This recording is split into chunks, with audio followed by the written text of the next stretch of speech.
I wanted to kick us off this morning by telling you that this particular class is going to focus on connectedness. You're going to see over and over that we have connections both within the narrative that we're working on today, as well as the prior narratives and what follows. In such an overwhelming, I guess it's so overwhelming that a person who's reading this and observing these connectedness points and the connections that we're going to talk about can't help but see a master hand behind these stories. So we're going to be talking about that connectedness today. We are in class number 11 of our ongoing journey through the Pentateuch. We are following the annual cycle of readings. We're in the book of Genesis, the book of beginnings, Bereshit. We're in the Joseph Saga.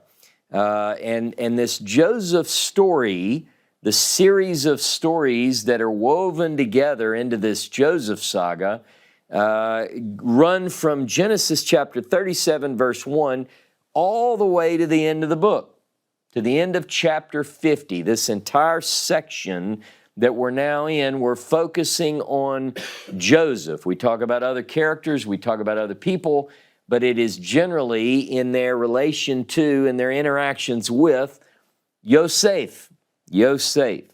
Now, this Joseph Saga, as I'm calling it, is part of what is called by the ancient compiler, the ancient scribe. It's a work called Ele Toledot Jacob. These are the bringings forth of Jacob. But even though Jacob still plays into the story, the focus is on Joseph. Ele Toledot Jacob is the 10th and final of 10 Ele Toledots in the book of Genesis. We've gone over this for the past several weeks. This is class 11, so you know this. But we are now in the final Ele Toledot, the final division that runs from Genesis 37 to the end of the book. Did last week feel extremely long to anyone else? Well, it should have, because between the close of last week's class and the beginning of this week's class, the narrative informs us that it's been 2 years. I don't know if your week felt like 2 years worth, but it was long for me. And so here we are, 2 years later. Now, last week, when we closed, Joseph was forgotten, and Jacob and Judah are both in mourning. Remember, Jacob is mourning his son Joseph, which he said, "I'll go down to my grave in grief." He refused to be comforted. Somebody had a question, I can't remember who it was, and the question was, does it say refuse to be comforted, or he was just didn't possess the ability to be comforted? It said he refused to be comforted. The language clearly indicates, and the way I want you to understand the Hebrew is, when they would approach him and say, "Daddy," and try to comfort him, he would say, "Stop, I don't want to be comforted." He wanted to be in that place. He was so heartbroken and devastated. So it clearly says he refused to be comforted. Now remember, in Jeremiah chapter 31 and verse 15, that Rachel too is said to refuse to be comforted. And we're going to touch on that a little bit again this week. Now Judah is mourning because he's lost 2 sons. And Jacob, as we begin today's class, has only lost 1. Now remember last week I talked about there's a departure in Genesis 38. Seems out of place, but I'm here to tell you that the compiler, the final editor, the redactor, the scribe who pulled these stories together, put that story exactly where we needed it, and you're going to see that today. It's put there for a reason, because some of the things that it communicates in Genesis 38, you have to have them for today's class. If you didn't cover it, you'd be at a loss. You wouldn't understand certain inner workings of the narrative flow. So that was for a very specific reason. And of course, Joseph is in prison, and he has just given the interpretation to two of his cellmates, if you will, and he told the cupbearer on his way out, just don't forget me here. But it was clearly indicated at the close of last week's annual Parsha, that's exactly what happened. Joseph was forgotten. Now, this week, if it hasn't been made clear up to this point, it will certainly become clear today that behind the scenes, behind the front piece of the narrative, there's an unseen hand working, guiding, making these things happen. God is working behind the scene, even in the situations that I described of Joseph's locked up state, his loneliness, his feeling of being forgotten. God is working behind the scenes. Judah and Jacob in their mourning, God is working behind the scenes. And what we're going to find today is that those three situations, as tragic as they are going to come together. You'll see a purpose in God's plan in each of these tragedies. So that's one of the things that I want you to watch for. So the point being that in point of fact, God is using the very circumstances which they find themselves in to achieve His plan and purpose. Again, we're looking for connectedness today. There is a beauty that's going to be realized from the words, in connection with the words, and on the basis of the words. One of the things that I'm learning as I work through and spend more time in the Hebrew is that there's so many nuances in the Hebrew that connect words and phrases between these stories that you will not see in English. And so that's what I'm going to try to bring out for you today as we make our way through. We're dealing with the story begins with dreams. The Joseph Saga is built around three sets of dreams, in fact. Three sets of dreams that work together to show the plan and purposes of God working in history for and on behalf of His people. In the Joseph Saga, we have Joseph's two dreams. We remember those dreams from Genesis chapter 37. He tells them to his brothers. They bring about the situation in which he now finds himself in. We then have the dreams of the two officials of Pharaoh's court, the cupbearer and the baker. One is killed, as you recall. One is set free. He's supposed to tell people, hey, there's a Hebrew in there that told me the meaning of my dream, and he forgets him. And then third, and the way that today's class begins is with two dreams that are dreamed by Pharaoh. Now, as I pointed out last week, the dream state, is the means whereby in Ele Toledot Jacob, in the Joseph Saga, it's through dreams that God communicates His plan and purpose and speaks to His people. We don't have encounters with the Malak.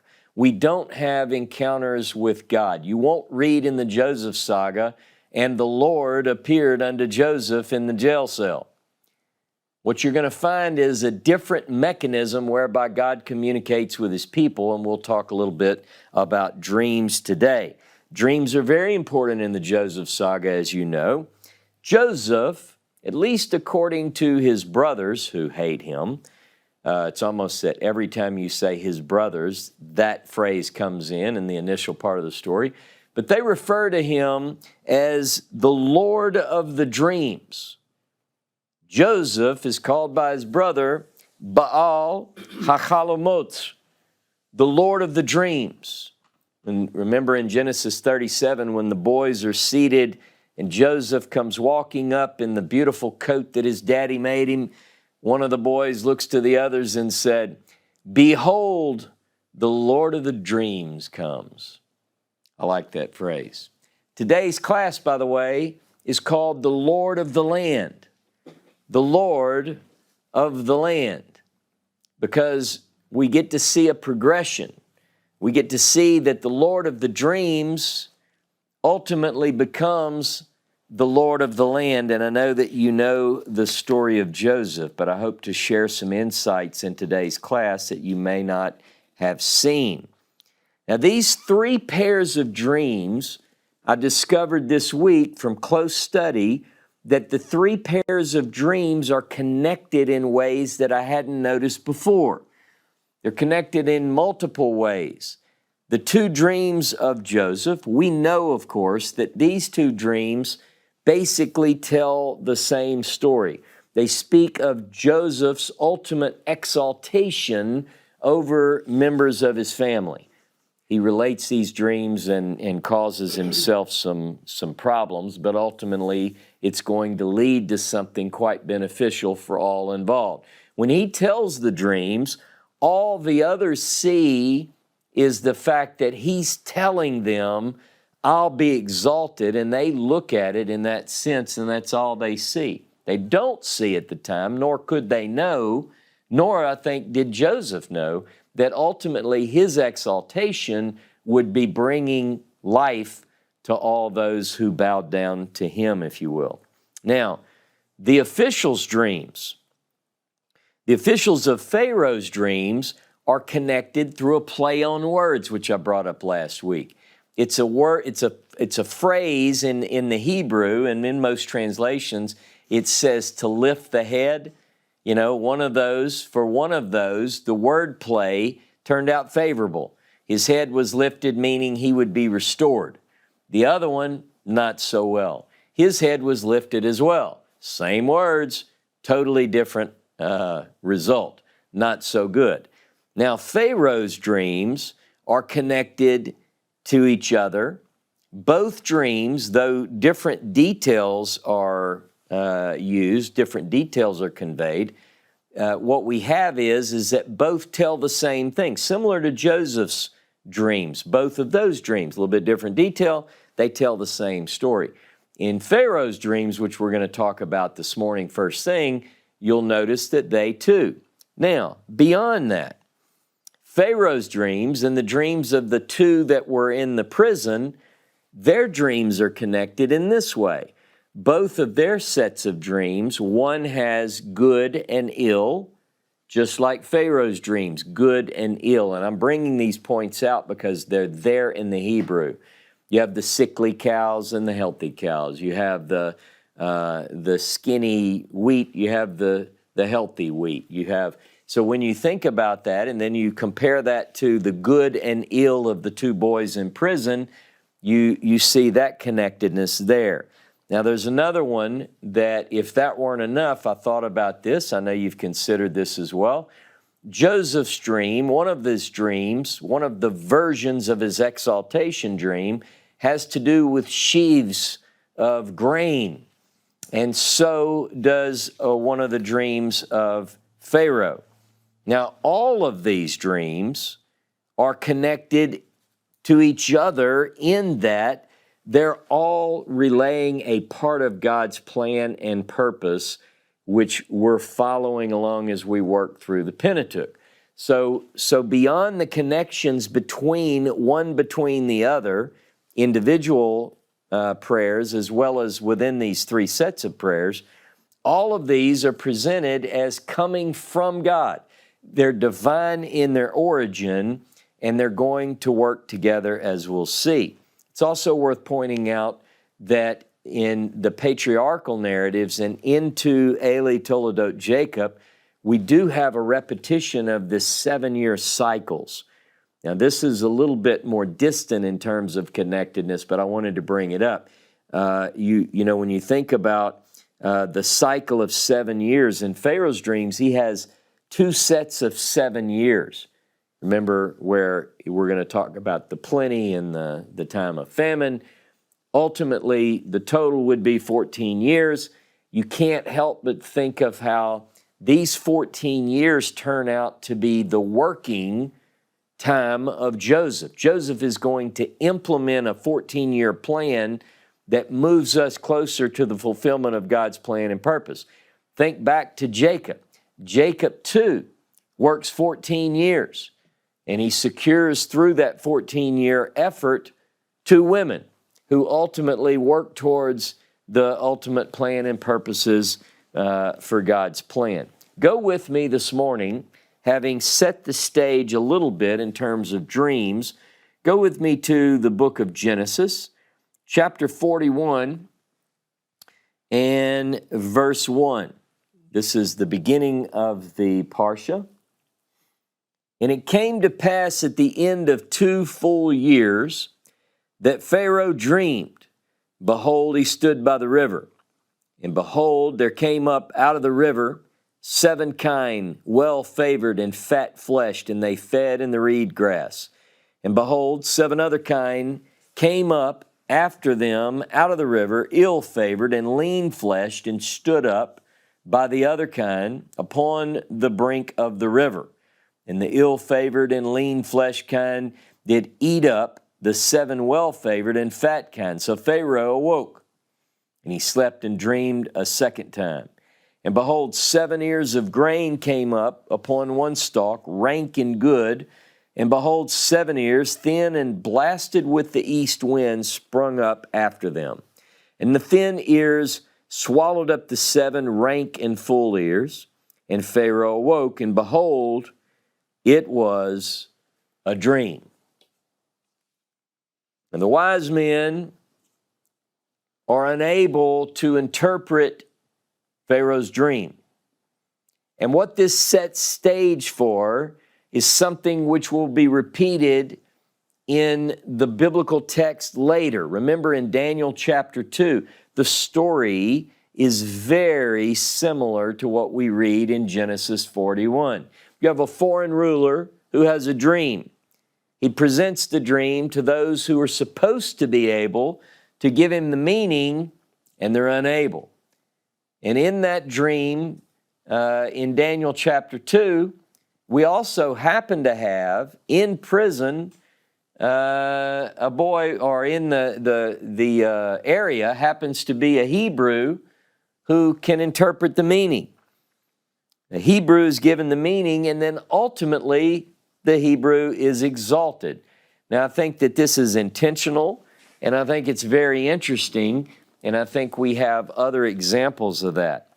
We're going to talk a little bit about that as well. I have that later in the notes. Now, I wanted to bring up this point that when we talk about those Hebrew youths who are given the meaning of dreams, they give credit to God. Let's look at a couple of these examples. Go with me to Genesis chapter 40. This is important to know because some of you might be dreaming dreams and seeing visions. All right, so go to Genesis chapter 40 and verse 8. Now recall, this is the story of the cellmates of Joseph. And they said unto him, we have dreamed a dream, and there is none that can interpret it. And Joseph said unto them, do not interpretations belong to God? Tell it to me, I pray you. So already Joseph is beginning to recognize that the source of understanding comes from heaven. He's not saying, I can interpret the dream. He's saying, with God's help, I can tell you the meaning. Now, look at chapter 41 of Genesis. This brings us into today's story, Genesis 41. Let's look first at verse 16. And Joseph answered Pharaoh, saying, it's not in me. God will give Pharaoh an answer of peace. So remember, Joseph has this straight. Now, what we're noticing is Joseph's come a long way since the early chapters of our introduction to him in Genesis 37, where he just tells the dream. Here, he seems to possess an ability given by God to tell you the meaning of the dream. And even when those dreams seem obvious in their interpretation, Joseph gives credit. Look down at verse 25 of chapter 41. And Joseph said unto Pharaoh, the dream of Pharaoh is one. What God is about to do, he hath declared unto Pharaoh. So again, Joseph is pointing out that this dream comes from God. God's about to do something. He gives this dream to Pharaoh so that he'll know. It doesn't help Pharaoh. Pharaoh has to have this Hebrew key. That'd be a good name for a book, wouldn't it? The Hebrew key, and talk about the dreams in the Bible and how God even has a dream. Remember the class Dr. Tabor gave. Look down at verse 28. In 28 it says, "That is the thing which I've spoken to Pharaoh, what God is about to do, he has showed unto Pharaoh." So I just wanted to bring that out. Now for comparison, go with me to Daniel, to the book of Daniel, chapter 2. Daniel chapter 2, and I would suggest that if you're into this, the dream state, and you're going to pick up a little extra study this week based on this Torah portion, go ahead and go and read Daniel chapter 2. Let me back up to verse 27. Daniel answered before the king and said, "The secret which the king hath demanded can neither wise men, enchanters, magicians, nor soothsayers show unto the king. But there is a God in heaven that revealeth secrets, and he has made known to the king Nebuchadnezzar what shall be in the latter days. Thy dream and the visions of your head upon your bed are these." Remember, he's now going to give the interpretation. So both of these Hebrews are advising these foreign rulers on the meaning of their dreams, and they are relating to them that the gift comes from God. Now recall, let me go with me to the book of Joel, just to have this in your notes. In the book of Joel, chapter 2, verse 28, in the English. If you're in the Hebrew Bible, go to Joel chapter 3, verse 1. "And it will come to pass afterward that I will pour out my spirit upon all flesh. And your sons and your daughters shall prophesy. Your old men shall dream dreams. Your young men shall see visions." Get ready, John. You're one of the old men, so you're going to dream dreams. Some of the younger people out there will have visions. One of the things that I want to talk to you about today, because it's related, we're talking about dreams. We're talking about the interpretation thereof and how it comes from God. Here, we just talk about a pouring out of the Spirit upon all flesh.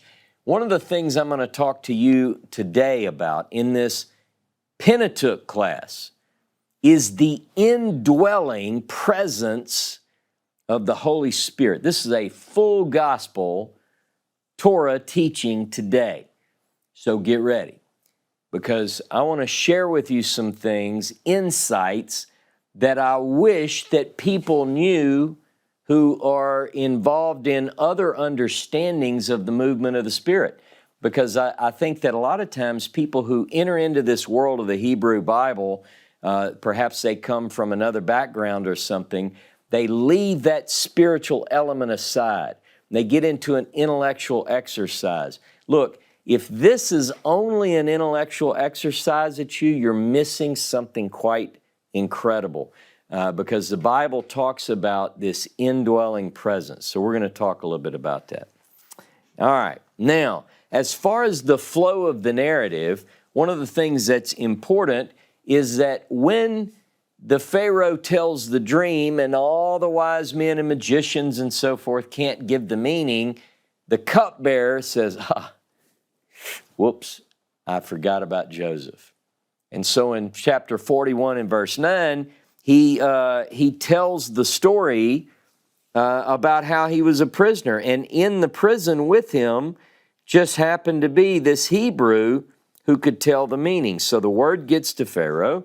Pharaoh sends for Joseph. Says that in verse 14, he takes him out of the pit.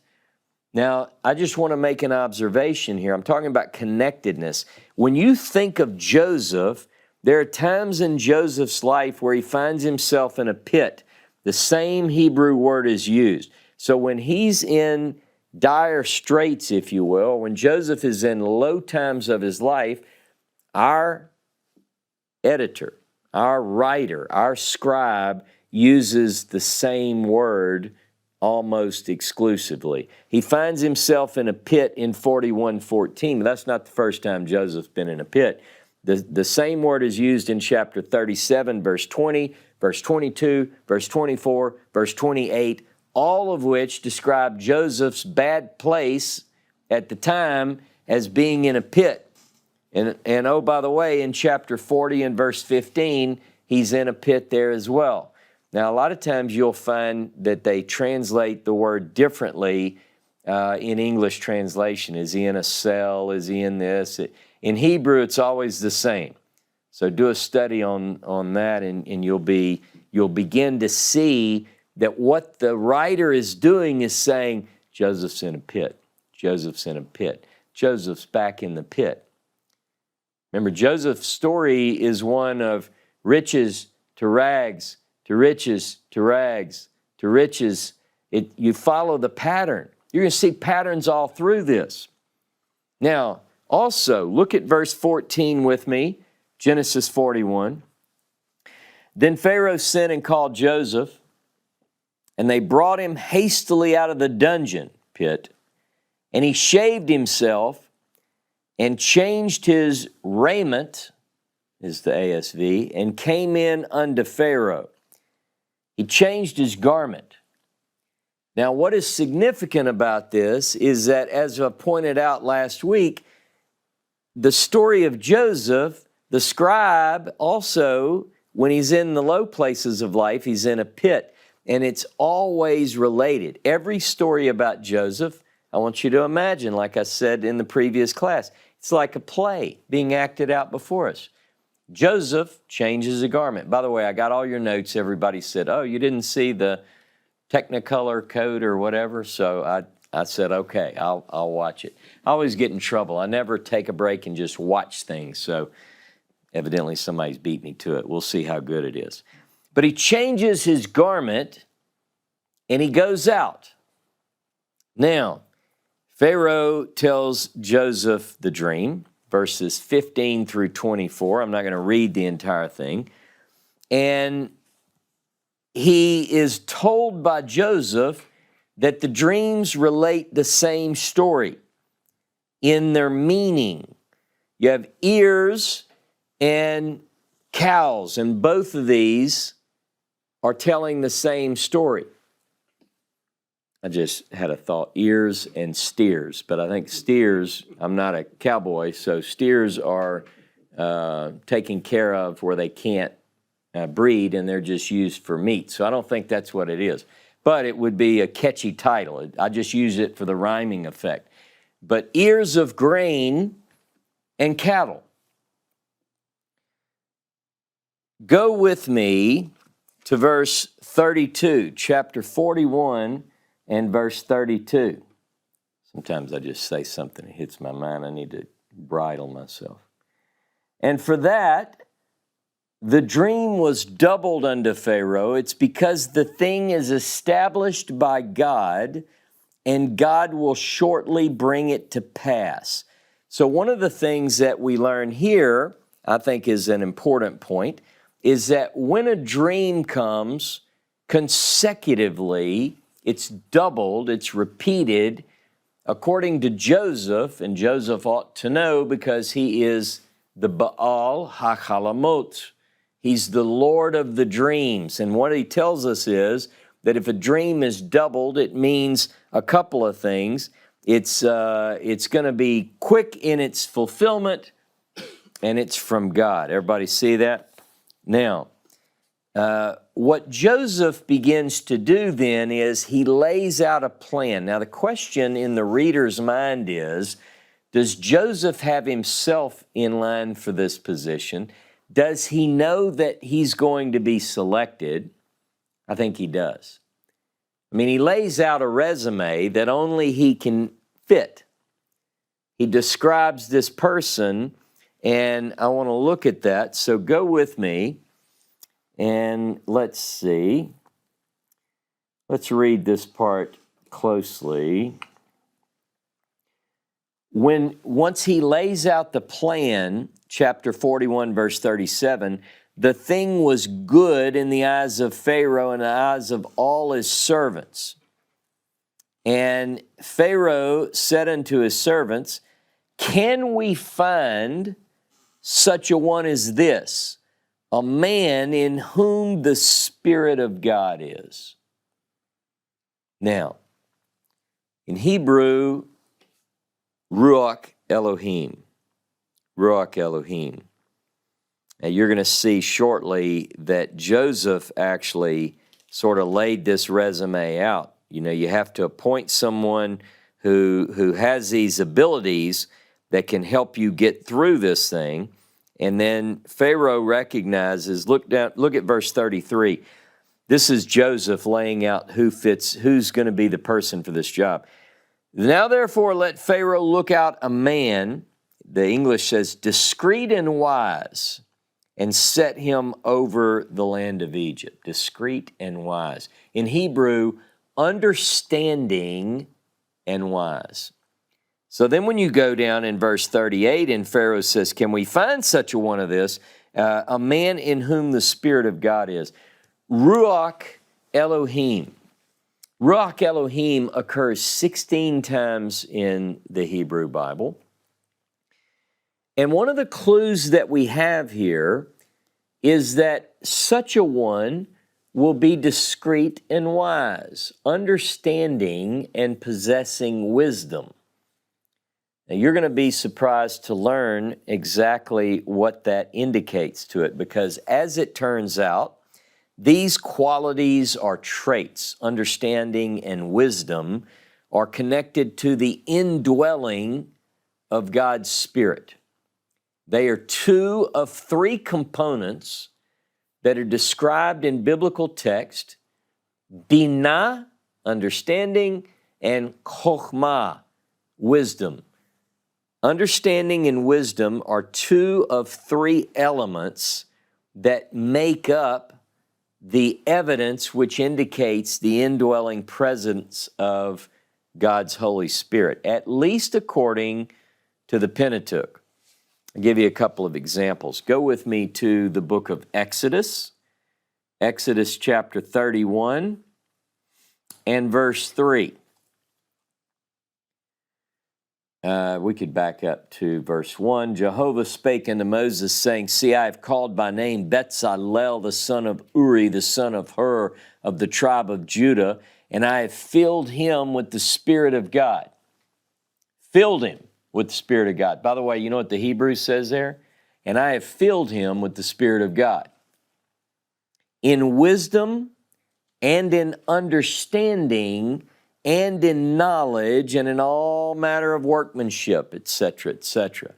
So one of the things that we need to notice is, remember when Joseph said, here, we need this person to have understanding and wisdom, discreet and wise. And then Pharaoh recognizes that we need to look for someone in whom is the Spirit of God. Here we see that one that is filled with the Spirit of God will possess wisdom, understanding, and knowledge, which in Hebrew is da'at. So wisdom is, understanding is binah, and then wisdom is chokhmah, and knowledge is da'at. Now, how many of you have ever heard of Chabad? We're going to work with Chabad this weekend. You know what that word represents? Chabad is formed by three Hebrew letters, and it's associated with chokhmah, wisdom, binah, and da'at, Chabad. There you go. Look at chapter 35 of Exodus. Exodus 35 and verse 31. And he filled him, if you back up, this is the same basic, it's an account of Bezalel again, verse 31, and he filled him with the Spirit of God, with wisdom, with understanding, and with knowledge. All right. Let's look. There's also another one. 1 Kings chapter 7, I believe. This one just hit me. I think it says the same thing. 1 Kings 7 and verse 14. Predictably, by the way, we see this again. Look at 1 Kings 7:14, talking about Hiram of Tyre. It says, he was the son of a widow of the tribe of Naphtali, and his father was a man of Tyre, a worker in brass, and he was filled with wisdom and understanding and skill. Well, in Hebrew, it should be knowledge, because you have chokhmah, binah, and da'at. So predictably, we have another artisan who's filled with the Spirit of God, and he is granted these, what I call, the roots of the Spirit. Now, you've probably heard of the fruits of the Spirit. These are the roots of the Spirit, because these represent the evidences of an indwelling of God's Spirit. And by the way, go with me to Proverbs chapter 3, Proverbs 3, and verse 19. Jehovah by wisdom founded the earth, by understanding he established the heavens, and by his knowledge the depths were broken up and the skies dropped down the dew. This tells us that with wisdom, understanding, and knowledge, those three, God created the earth. The same is said in Jeremiah chapter 10 and verse 12, and then Proverbs 24, verses 3 through 4 is something you can look up later. It deals with how you ought to possess these things to build a house, if you will. Now, Joseph is exalted. He is the guy that fits the bill. Go back to Genesis 41. And I won't read through all this, but from chapter 41, verse 37, let's pick up there. The thing was good in the eyes of Pharaoh and the eyes of all his servants. And Pharaoh said unto his servants, can we find such a one as this, a man in whom the Spirit of God is? And Pharaoh said unto Joseph, for as much as God hath showed thee all of this, there's none so discreet and wise, understanding and wise as thou. Thou shalt be over my house, and according unto thy word shall all of my people be ruled. Only in the throne will I be greater than thou. And Pharaoh said unto Joseph, see, I've set thee over all the land of Egypt. And Pharaoh took off his signet ring from his hand, put it on Joseph's hand, and arrayed him in vestures of fine linen, and put a gold chain about his neck. And he made him ride in the second chariot which he had. And they cried before him, Abrech, bow the knee. And he set him over all the land of Egypt. And Pharaoh said unto Joseph, I am Pharaoh, and without thee shall no man lift his hand or his foot in all the land of Egypt. Now, in verse 42, what do we see? The fifth garment change of Joseph. Again, it shows up over and over. The scribe wants us to recognize these garment changes. This one, again, indicates his exaltation. Now, the next thing I wanted to talk about is Pharaoh, verse 45, called Joseph's name Zaphnath Paneach, and he gave him to wife Asnath, the daughter of Potiphera, priest of On. And Joseph went out over the land of Egypt. Now, many of you know this. A lot of Jewish commentators have made it a point to try to say that Asnath is not Egyptian, because it violates a much later requirement that you have to marry a Jewish person. So they do some gymnastics to put it together, a story that says that she's not really Egyptian. Let me tell you something about this girl. She's Egyptian. All right? She's clearly Egyptian. Not only is she Egyptian, she's the daughter of a priest of On. Now, what does her name mean? This is a clue. This is an interesting thing. The name Asnath, she's a minor figure in the book of Genesis. We only see her name mentioned 3 times.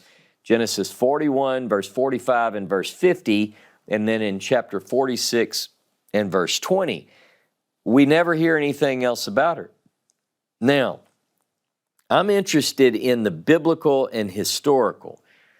Asenat means belonging to Niet. Niet. Niet is a goddess. She's an Egyptian goddess. So he's married, Joseph, good Hebrew boy from Canaan, is married to Asenat, whose name means belonging to Niet. This ancient Egyptian goddess, I don't have time to go into great detail, but I read quite a bit on this week. It is fascinating. She's one of the most ancient Egyptian goddesses. She was considered to be the creator, the goddess of the cosmos. She's over fate and wisdom and water and hunting and war. And there is a major, throughout history, there was a major association of religious folk in Egypt that gave adoration and worship to Niet.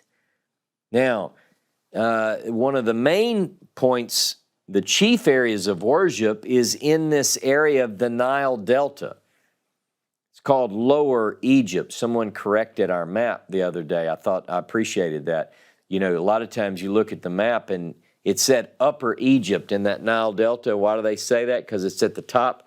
But that's not Upper Egypt. That's called Lower Egypt. But in the Nile Delta was a major area of worship for Niet. Now, the priest of On, where is On? On is also in the Nile Delta. So here we have a priest of On, perhaps at a place of worship for Niet. Why else would you name your daughter belonging to Niet if you said, is that your God, Niet? Nah, I just think it's a pretty name. No, it's the name of the God that the family serves.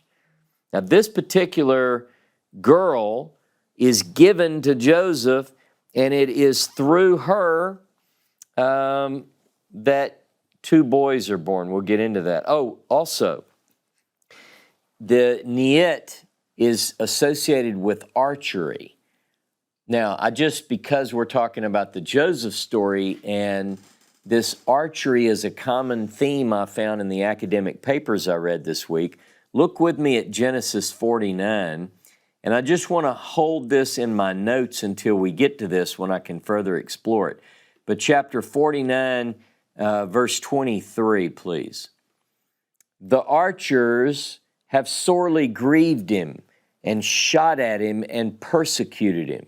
But his bow abode in strength, and the arms of his hands were made strong by the hands of the mighty one of Jacob.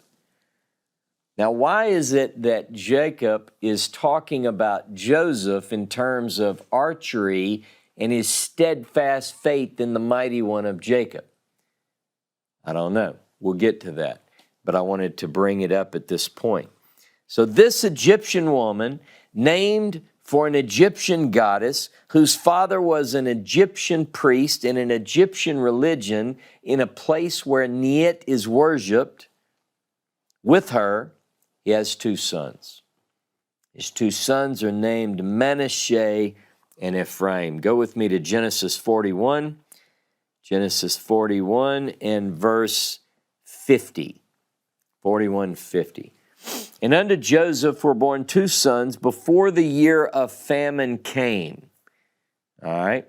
Before the year of famine came, when Asenat, the daughter of Potiphera, priest of On, bare unto him, and Joseph called the name of the firstborn Manasseh, for he said, God has made me forget all my toil and all my father's house. So the first child's born.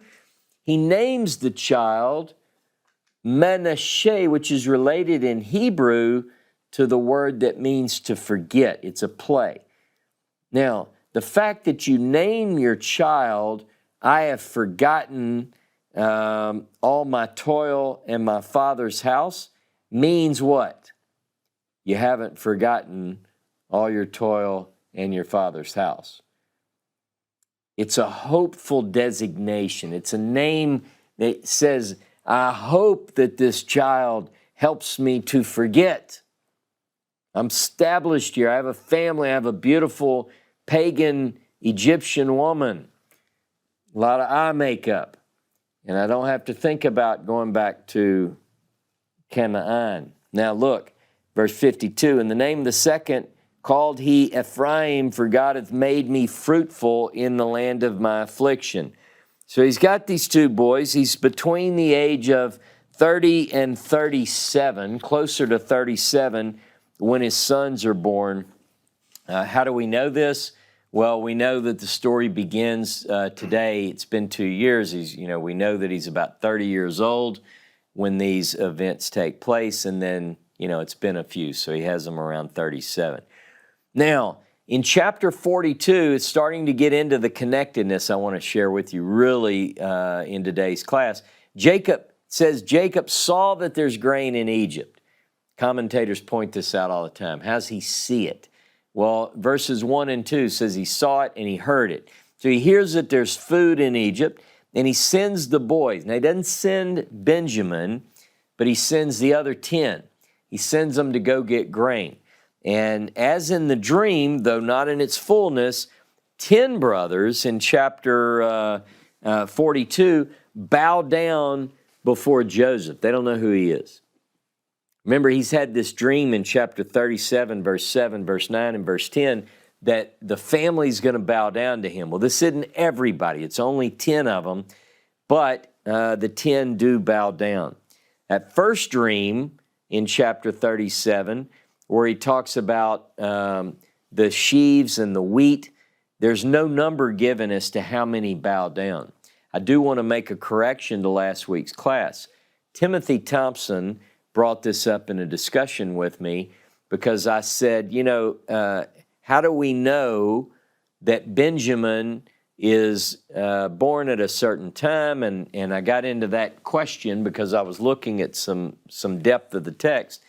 And he said, no, it's got to be that Benjamin is born because you have 11 bowing down, right? Remember that? The 11, the sun and the moon and the stars. And so anyway, I'm writing something up on that to put out. Good observation, though. Now, in verse 7, this is one of the things I want to talk about, that the scribe is making a lot of effort to show a connection within the text and the stories. Joseph recognized them, and it says, but treated them as strangers. Now, the same Hebrew word, the same Hebrew root word is used in both of those places. Joseph recognizing and treating them as strangers, same root word. Now, that's interesting. All right? But it's the same root. So how do you translate?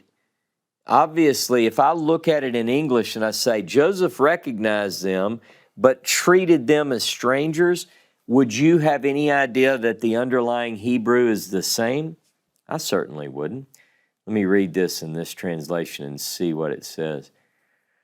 Joseph saw his brethren, and he knew them, but made himself strange unto them. But in Hebrew, again, the Hebrew reflects the use of the same word. Vayarkirem, and then later it says Vayit Nacher. The kaf and the resh are part of a word that is used for stranger, someone who is not recognized. But in various forms, it has to do, the root idea has to do with recognized or recognition, identification. All right? So sometimes it can mean that person is identified with that group, or that person is not identified with that group. You see how it can play both ways. So, same Hebrew word. Now, it's part of a play on this idea that runs throughout the stories of Genesis. brilliantly inserted in the stories, but missed because translations don't find a way to show you the beauty of this. Give you a couple of examples. Look at Genesis 37:32. Genesis 37:32. Listen to this. It says, "And they sent the coat of many colors, and they brought it to their father and said, 'This we have found. Know now whether it is your son's coat or not.'" Well, in some translations it says, "Identify this." Or do you recognize this? Is it because the Hebrew is the same idea? Recognize. Now in Genesis 38, verse 25, remember Judah leaves his things with Tamar? And then when she gets pregnant and he brings her before, out in the public to condemn her, she said, "Oh, excuse me, can you tell me who these belong to? Can you identify these?" Same Hebrew word. But that's not all. It goes throughout the stories of Genesis largely unnoticed, or should I say unrecognized. Isaac in Genesis 27, verse 33, same word, didn't recognize Jacob. Same word. Jacob to Laban, when Laban accuses him of stealing his idols and he's looking, you know what Jacob says? "Hey, search my stuff, Laban, and point out or identify, recognize anything that belongs to you." That's Genesis 31:32. Same Hebrew word. When the boys say to Jacob, "We have this coat, please identify it," Genesis 37:32, and then he identifies it in verse 33, same Hebrew word. When Tamar says, as I covered, when Judah recognized that those were his things, same Hebrew word. So this is an idea. Now we're at the story now where it says all of a sudden Joseph recognizes them, but they don't recognize him. He treats them as someone not recognized. Like he's acting like, "I don't even know who you are. In fact, you're spies." He accuses them of spying. Now look at their answer. Go with me to Genesis 42. Genesis 42, and let's pick up at verse 10. This is their response to "You are spies." "They said unto him, Nay, my Lord, but to buy food are thy servants come. We are all one man's son. We are true men. Your servants are no spies." Well, that's to be seen. Are they true or not? But in verse 11 and verse 13, they convey that they are sons of one man. The youngest is with the father. And then they say, "One is not." And they knew. One is not. Well, who is that? Talking about Joseph. Joseph's there, and they said, "Look, the 10 of us, we're all sons of one father. The youngest is with daddy, and one is no more." This "enenu" shows up over and over in the text, Genesis 37:30. Remember, let's look at that real quick and then I'll move forward. But Genesis 37:30, this is the response. This is the first occurrence in the story of Joseph. This is talking about Reuben. "And he returned unto his brethren and said, The child is not, and I, where shall I go?" He's already in bad position with his father because of the handmaid. And now he's the oldest and he's lost the youngest, so he says, "The child," and they knew. And then in chapter 42 in our story today, twice in verse 13 and verse 32, the boys relate in reference to Joseph, "He is the one who is not," and they knew. Now, this also comes across prophetically. I want you to go with me to Jeremiah 31 and verse 15.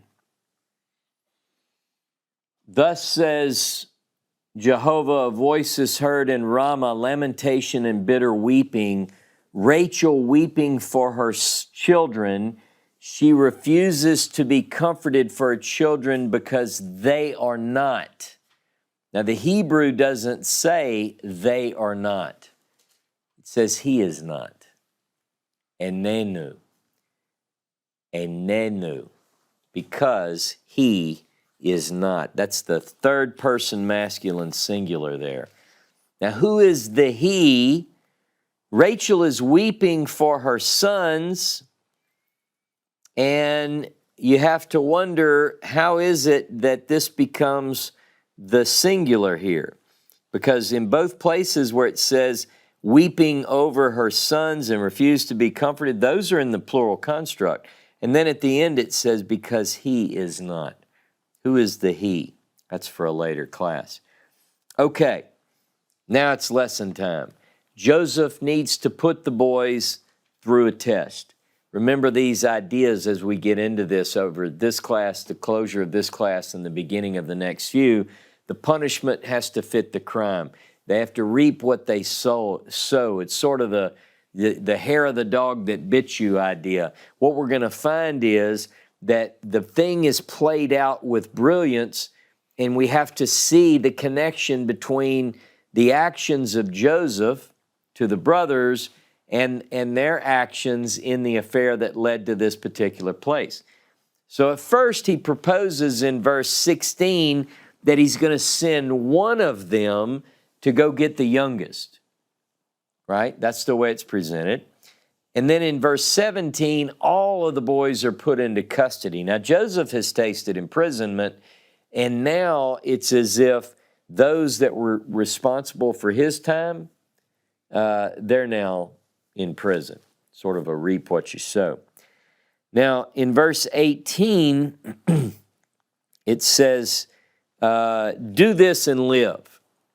Now, I had in my notes some passages I wanted to go to, but I'm going to move past that. I'll pick that up in another class. But if you look at that phrase, do this and live, it's very interesting how that plays into later legislation in the Pentateuch. But in verse 19, Joseph reverses his plan. Originally, he's going to send one to go get the youngest, but here, instead of sending one, he's going to send all but one, and he's going to go get Benjamin, and he's going to keep one. Now, who does he pick to keep? Because he gets to pick. He picks. And the question is, why? He picks Simeon. Now, Joseph knows the boys, right? It's been a while, but he knows them. He's still got a bone to pick with them for what happened to him. So why does he pick Simeon? Here's what I think. At least part of this is Simeon is the second son of Leah. And he wants to keep the second son of Leah to exchange for the second son of Rachel. Now, have you ever noticed that? They're both second sons. He keeps one. He's the guy you should keep. Now, there could be other reasons that we don't read about. In other words, it could be that Simeon was the last face he saw before he's thrown into the pit. I don't know. But what we see in the story next is that the boys are catching on. Now, they still don't know that Joseph is Joseph. He's just the Lord of the land. You know, he speaks Egyptian. He's working through an interpreter. The old joke, he looks like an Egyptian. He walks like an Egyptian. In their mind, he's an Egyptian. I assume he's got makeup. You know, he's not looking like an Israelite patriarch with zit and a kippah. That's not in what's going on here. He's probably clean shaven, at least on the sides, with a goatee, as we often see. But he doesn't look like them. But they're catching on. Look at chapter 42, Genesis 42 and verse 21. Genesis 42, verse 21.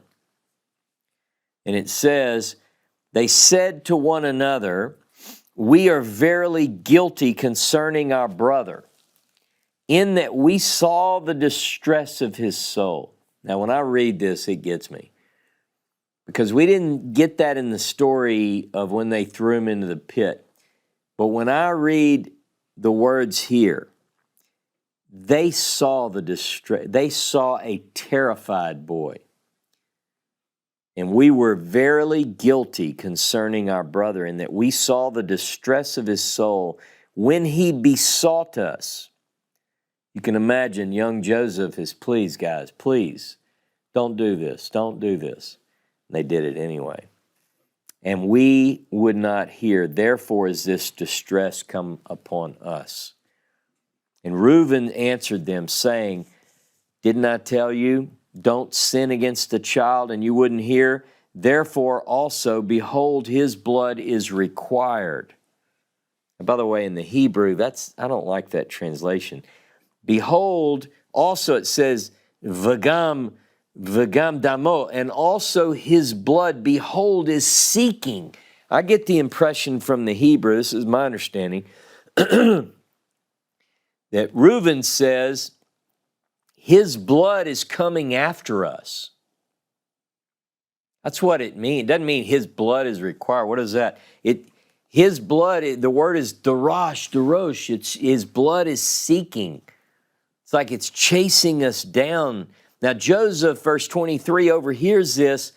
He hears them saying, it's because of what we did to our brother.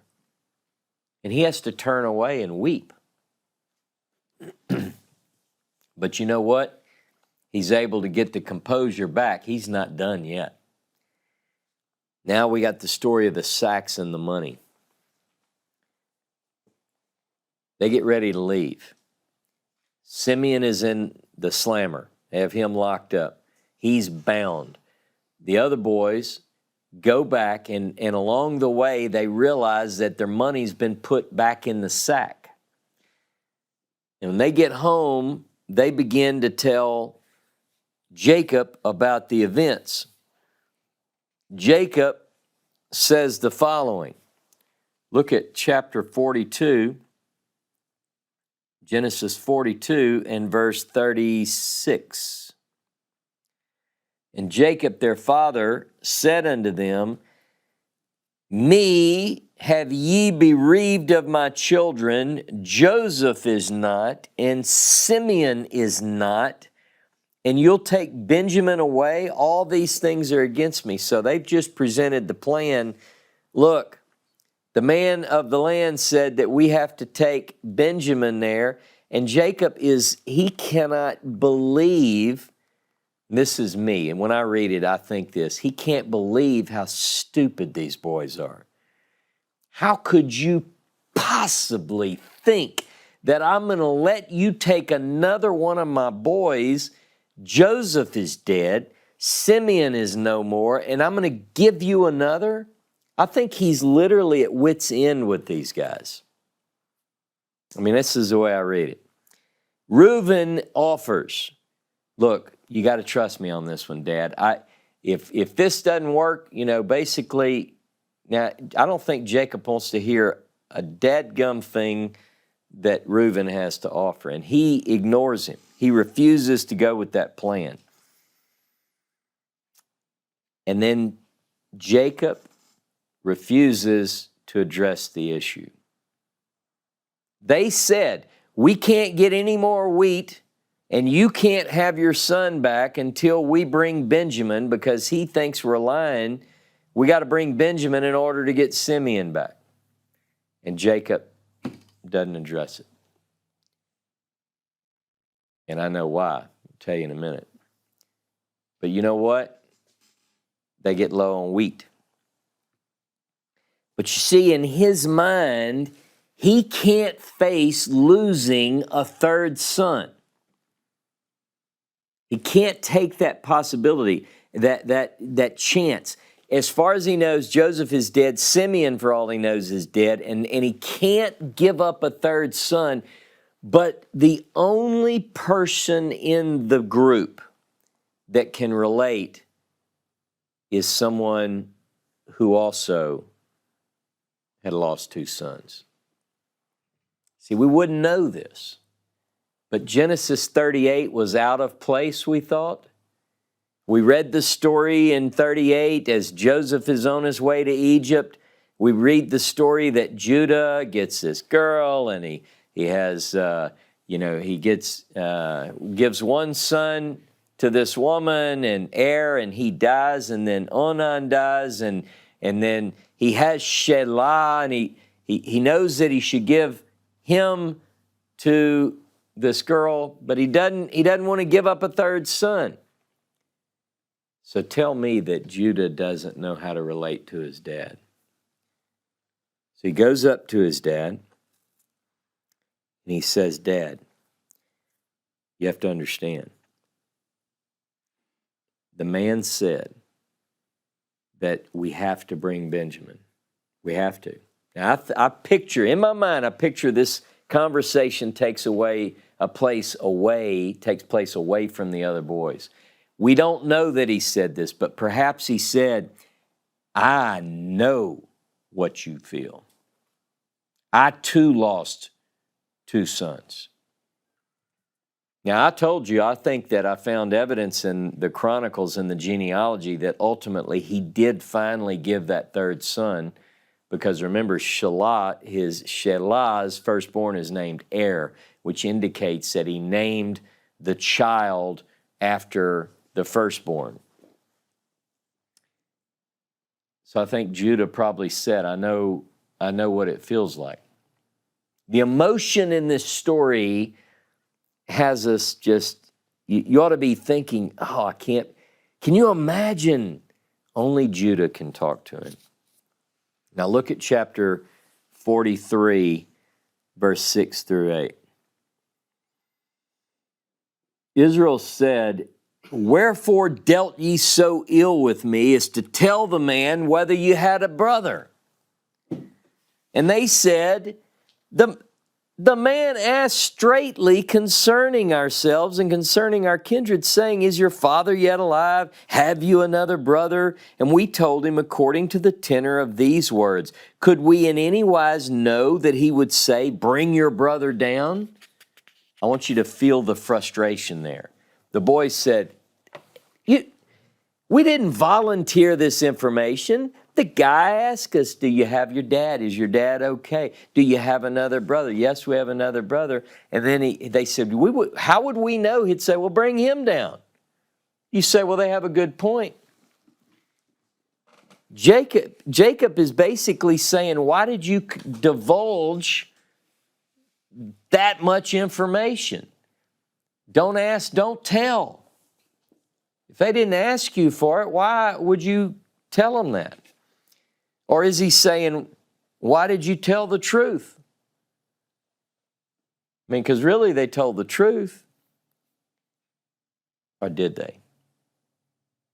Jacob assumes that the boys have screwed up again, that they volunteered that they had another brother.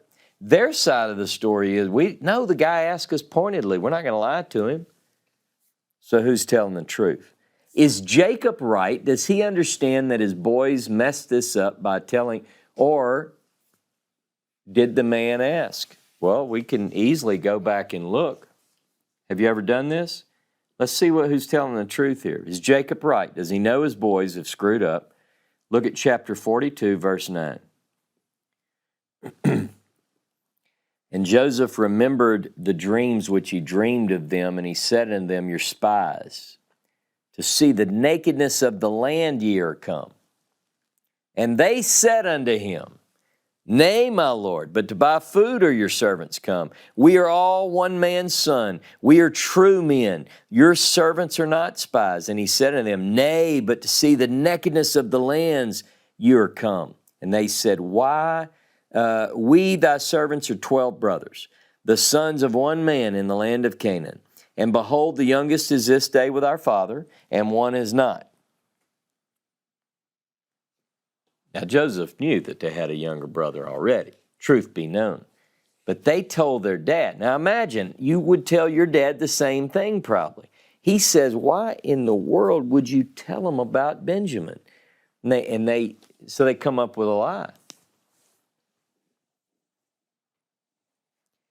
Just as Jacob suspected, his boys gave the info freely. But you know what? He's never going to find out. This is one of those in the plot, in the narrative. We know it. Jacob never found out. So Israel comes up with a plan. And he says in verses 11 through 14, you're going to take your brother, because Judah convinces him. Take your brother and bring some things with you. Now I want you to look at this. Chapter 40, let's see, Genesis 43, verse 11, or let me see. Yeah, 43:11. And their father Israel said unto them, if it be so, now do this. Take of the choice fruits of the land in your vessels, and carry down the man a present. A little balm, a little honey, spicery and myrrh, nuts and almonds, and take double money in your hand, and the money that was returned in the mouth of your sack, carry again in your hand, peradventure it was an oversight. Take also your brother, and arise and go again unto the man. Now, why is it that he brings balm and ladanum, which are two of the things that are being brought? Why do we need to know this? Because of the connectedness with the story. In Genesis chapter 37 and verse 25, we have the reason. Genesis 37, 25. And they sat down to eat bread, and they lifted up their eyes and looked, and behold, a caravan of Ishmaelites was coming from Gilead with their camels, bearing spicery and balm and myrrh, going to carry it down to Egypt. The Hebrew reflects that the same things that the Ishmaelites were carrying in their caravan, Joseph now sends with Benjamin. So both of the sons of Rachel go into Egypt with the same sorts of things. We'll see more of a reason for that in a little while. Now,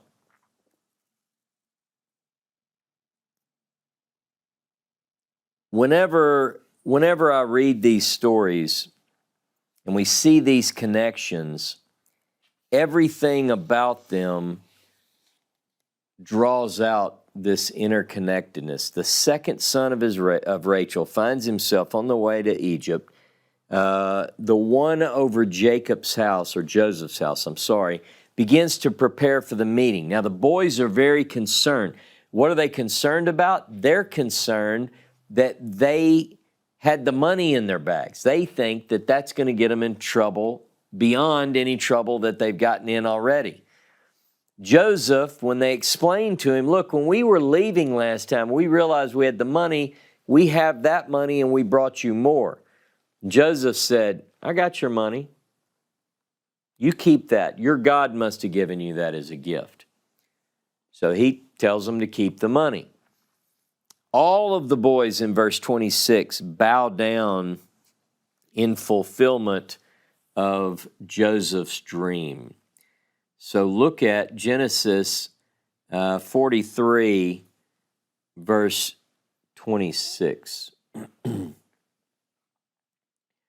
when Joseph came home, they brought him the present which was in their hand into the house, and bowed themselves to him to the earth. And he asked them of their welfare, and said, Is your father well? The old man of whom ye spoke, is he yet alive? And they said, Your father, your servant, our father is well, he is yet alive. And they bowed the head and made obeisance. And he lifted up his eyes, and he saw Benjamin his brother, his mother's son, and said, Is this your youngest brother of whom you spoke to me? And he said, God be gracious unto you, my son. And Joseph made haste, for his heart yearned over his brother. And he sought where to weep, and he entered into his chamber, and he wept there. He washed his face and came out, and he refrained himself and said, Set on the bread. Now imagine, I just read that, but think about the the power, the emotion. Joseph sees his brother. He has to get up and get out of the room so he doesn't cry in front of him. Part of that is he's still not finished testing these boys yet. He washed his face, he comes back, he sets it up. Now, this is a different meal than the brothers had concerning Joseph last time. Last time they were plotting against him. This time, totally different story. Now, Benjamin is shown favoritism in verse 34. He's given 5 times. It's obvious. Like, imagine the boys looking down the table, and he's probably got, people feeding him grapes, and he's got more food, and you don't think that that's obvious? The other boys looking down, but let me ask you this. The question becomes, how will the brothers Israel treat the second son of Rachel? Because he's not done yet. This time, he slides his cup in the bag of Benjamin. Now, all the boys are together. They're going back, and Benjamin's bag has his divination cup. And I think he probably really had one. That's what it says. And what they do is they catch, he says to his troops basically, overtake them and accuse them of theft. And that's what happens. Now I want you to remember the connectedness here. Think of Laban's story. There's idolatry involved. Laban chases down and says, hey, it says he overtook them and accused them of theft. Same story. The verbs agree, everything. Verse 9, you know what they say? Look at verse 9, chapter 44.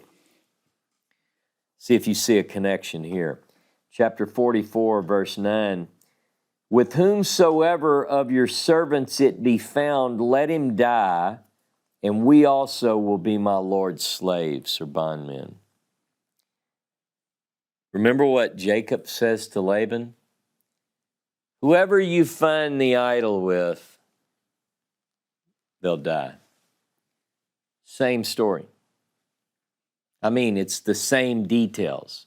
It's being played out again in the life of Joseph. This is why the rabbis say that the things that happen to the fathers happen to the descendants. They don't come up with these sayings unless there's a reason. It shows it over and over.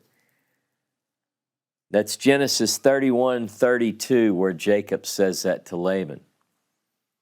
And Joseph, they said, kill the person who has it, and we'll all be slaves. Joseph counters that. He said, no, the person who has it will be my slave, and the rest of you can go away. You're free to go. The drama unfolds. Imagine this. They tear their garments. I mean, they know they can't go back and tell their father that Benjamin's not with them. That's not an option. They're distressed. They rip their garments. Remember the story, Joseph's garments being ripped and coated in blood to appear that a beast has eaten him. Judah has an offer in verse 14 through 17. He says, all of us will be slaves. I didn't get that. Siri trying to help me out here.